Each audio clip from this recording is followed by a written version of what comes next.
मित्रांनो, ठरलं तर मग या मालिकेच्या आजच्या भागामध्ये रविराज आता जज साहेबांना सांगतो की अर्जुन सुभेदारांनी साक्षीवर जे काही आरोप केले होते की ती त्या 1.5 तासामध्ये विलासचा मर्डर करण्यासाठी आश्रमामध्ये गेली होती, तो दावा मला खोटा ठरवायचा आहे. म्हणजेच माझ्या हाती असा पुरावा लागला आहे की जेणेकरून अर्जुन सुभेदारांनी केलेले सर्व आरोप हे चुकीचे ठरू शकतात, खोटे ठरू शकतात.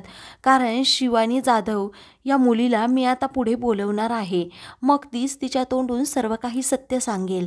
आता रविराजचं हे बोलणं ऐकताच मात्र अर्जुन आणि चैतन्याला धक्काच बसतो. इकडे साक्षी आणि महिपतला आठवत असतं कशा प्रकारे आपण खोटे पुरावे एकत्र गोळा केले आहेत. हे आता नागराज आणि प्रिया हे दोघेही बसलेले असतात. प्रिया मात्र नखं खात असते, तिला खूप टेन्शन आलेलं असतं. त्यावेळी नागराज म्हणतो, सकाळी तू नाश्ता केला नाही का, नखे खात बसली इथे. त्यावेळी ती म्हणते, अहो तुम्हाला समजतंय का, या साक्षीचे खोटे पुरावे अर्जुनच्या पुराव्यांसमोर 1 सेकंदसुद्धा टिकणार नाही. तुम्हाला असं वाटतंय का घरी टाइमपास होत नाही म्हणून अर्जुनने ही हेअरिंग भरवली असेल? असं नाही आहे. अर्जुनकडे खूप मोठे मोठे पुरावे असतील आणि मला माहीत आहे त्याने सॉलिडच काहीतरी केलं असेल.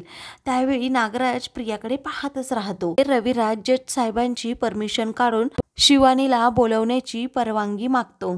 इकडे सायली आणि कुसुम या दोघीही खूप टेन्शनमध्ये येतात. कुसुम म्हणते, काय ग, तू तर म्हणाली होती ना हा किल्लेदार खूप प्रामाणिक आहे, याने सुद्धा खोटा साक्षीदार बघ कसा उभा केलाय. तेव्हा रविराज सर असं कधीही करणार नाहीत, सायली म्हणते. आता शिवानीला बोलायची संधी दिली जाते. तेव्हा शिवानी घडलेला सर्व प्रकार सांगते. रात्रीचे 9:30 ते 10च्या सुमारास मी ट्युशनवरून येत असताना तेथे आमच्या धुमाळ वस्तीमध्ये गाडी वेडीवाकडी पार्क केलेली मला दिसली. मग त्यामध्ये ही ताई बसली होती, तिला उलट्या होत होत्या. मग मी तिच्याजवळ गेले, तिला हवं नको ते पाहिलं, गाडीत बसवलं आणि मग तेथून गेले. जी ही साक्ष ऐकून अर्जुन जरा टेन्शनमध्येच येतो. त्याला आश्चर्य वाटतं की लगेच ही साक्षीदार कशी यांनी उभी केली, परंतु अगोदर तर काहीच याबद्दल सांगितलं नव्हतं. आता साक्षीने सांगितलेल्या माहितीनुसार रविराज अर्जुनने केलेला दावा खोटा ठरवण्यात यशस्वी होतो. तर इकडे साक्षी, प्रिया, महिपत आणि नागराज त्याचबरोबर चैतन्याला खूप आनंद होतो. वेळाने जज साहेब आता अर्जुनला विचारतात की तुम्हाला काही क्रॉस क्वेश्चन करायचे आहेत का जाधव या मुलीला. त्यावेळी अर्जुन हो असं म्हणतो. तो पुढे येतो, शिवानीला विचारतो, कोणता ट्युशन आहे जो रात्रीपर्यंत चालतो 9:30 ते 10 या सुमारास. ती आता खोटी साक्ष देते की दिवसभर मी काम करते, माझी परिस्थिती गरीब आहे म्हणून रात्रीचे माझ्यासारखी खूप मुलं ट्युशनला जातात. हे आता सर्वांना अजूनच भीती वाटू लागते की अर्जुन पुढे काय क्रॉस क्वेश्चन करणार आहे. त्यानंतर दुसरा प्रश्न अर्जुन विचारतो, कडे CCTV फुटेज आहे. बरोबर 9:17 साक्षी त्या हॉटेल बाहेर निघाली होती. मग साधारणतः तू किती वेळ तिला मदतीसाठी तेथे थांबली होती? त्यावेळी ती म्हणते की मी 25 ते 30 मिनिटे साक्षी शिखरे या मुलीजवळ थांबले होते. हे अर्जुन म्हणतो, अशा दारू पिलेल्या बाईजवळ तिला मदत करण्यासाठी 25-30 मिनिटं कोणती मुलगी थांबू शकते? महिपत साक्षीला विचारतो, वेळेचं गणित तिला नीट शिकवलंय ना? तेव्हा साक्षी म्हणते, हो शिकवलंय, बघू पुढे काय होतंय.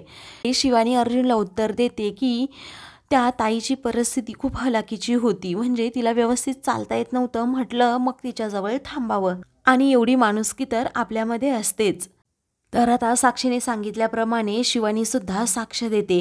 इकडे प्रिया मनातल्या मनात विचार करते, बापरे कसली थापाडी मुलगी आहे, मला असं वाटतंय की हिच्याकडेच ट्युशन जॉईन करावं की काय. आता वेळी आता महिपत, साक्षी हे सर्वजण खूपच खुश होतात. मग त्यानंतर इकडे जज साहेब विचारतात, अर्जुन सुभेदार तुम्हाला अजून काही क्रॉस क्वेश्चन करायचे आहेत का?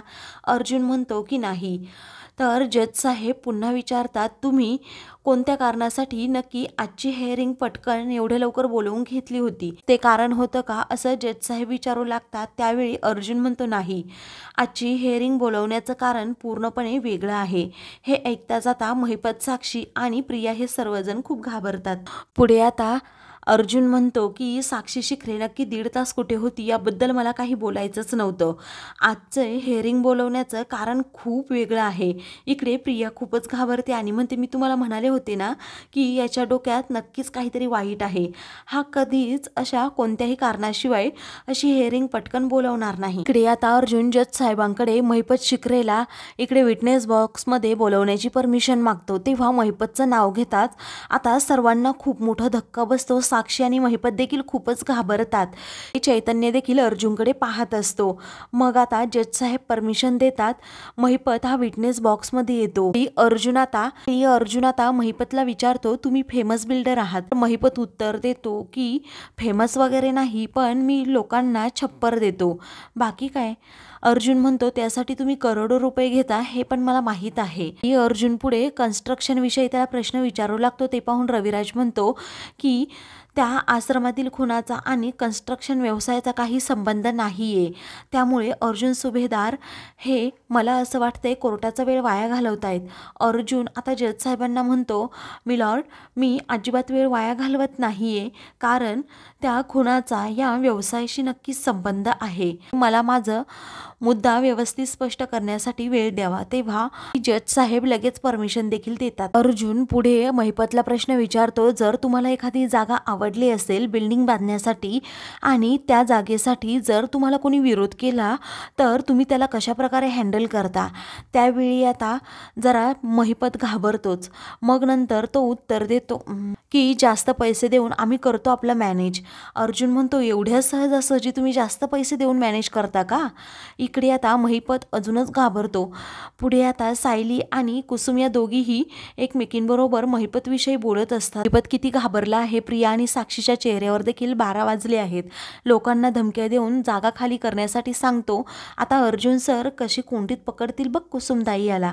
साक्षी म्हणते, आता अण्णांनी एकदम शांतपणे उत्तर दिलं पाहिजे, नाहीतर त्यांचं एकदा टेम्पर हल्लं ना मग आपलं काही खरं नाही. नागराज म्हणतो, पॉझिटिव्ह बोला, निगेटिव्ह अजिबात बोलू नका. इकडे महिपत अर्जुनला उत्तर देतो की आम्ही गोडी गुलाबीने त्या मालकाची समजूत काढतो.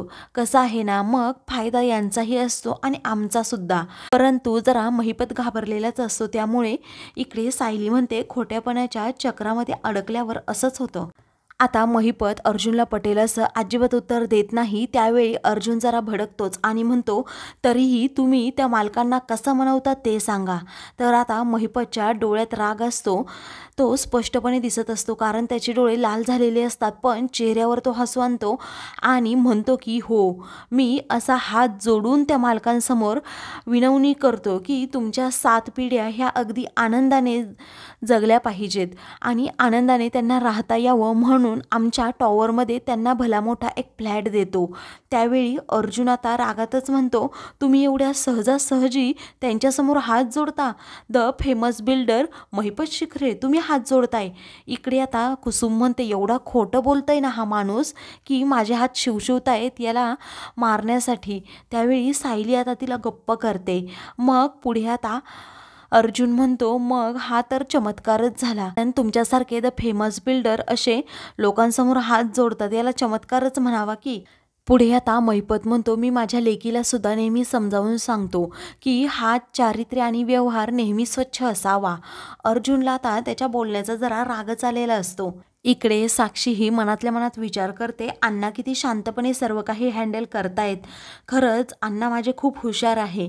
इकडे अर्जुन आता महिपतवर हसतो आणि म्हणतो, महिपत शिखरे खरंच तुम्ही खूप छान आहात. म्हणजे असं लोकांना एवढं शांतपणे हँडल करतात ते मला खूप आवडलं. पुढे आता अर्जुन म्हणतो, मिलॉर्ड, मला एक परमिशन हवी आहे. या पेनड्राईव्हमध्ये लोकांच्या स्टेटमेंट आहेत महिपत शिखरे विषयी, ते मला कोर्टात दाखवण्याची परमिशन हवी. त्यावेळी जज साहेब परमिशन देतात. इकडे चैतन्य खूप घाबरतो. तो साक्षीकडे पाहत असतो, तर साक्षीच्या चेहऱ्याचा देखील आता रंग उडालेला असतो. आता अर्जुन नक्की काय दाखवणार हा प्रश्न तेथे सर्वांना पडलेलाच असतो. अर्जुन मात्र महिपतकडे हसतच पाहत असतो. मित्रांनो, पुढील भागामध्ये कोणत्याही पुराव्याशिवाय आम्ही हे मान्यच करू शकत नाही असं आता रविराज महिपतची बाजू घेऊन बोलतो की माझ्याकडे दोन्ही ठिकाणाचा पुरावा आहे. म्हणजे एक विटनेस अशी आहे की जिला महिपत शिखरेविषयी काय वाटतं ही ते सांगेल. आता कुसुम विटनेस बॉक्समध्ये येते आणि म्हणते की जनता चाळीतील लोकांना हा धमकावत होता आणि जेव्हा आम्ही आश्रमामध्ये राहत होतो ना तेव्हा सुद्धा हा तेथे असणाऱ्या सर्वांनाच धमकावत होता आणि मधुभाऊंना सुद्धा. आता अशाच मालिकेंचे पुढील भाग पाहण्यासाठी चॅनलला सबस्क्राईब करा.